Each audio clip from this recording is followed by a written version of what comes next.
بسم اللہ الرحمن الرحیم۔ السلام علیکم۔ لا علاج بیماریوں کا وظیفہ۔ فجر کی نماز کے وقت 4 نبوی کلمات بار بار پڑھیں۔ نمبر 1، اللہم انی اسألک العفو والعافیۃ فی دینی و دنیای و اہلی و مالی۔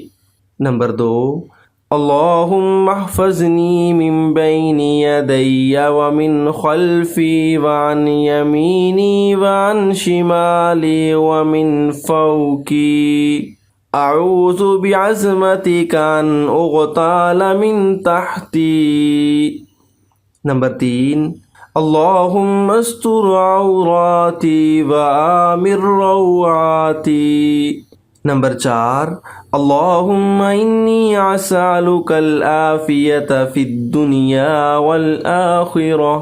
اللہ تعالی ہمیں فجر کی نماز کے بعد ان کلمات کو پڑھنے کی توفیق عطا فرمائے۔ آمین ثم آمین۔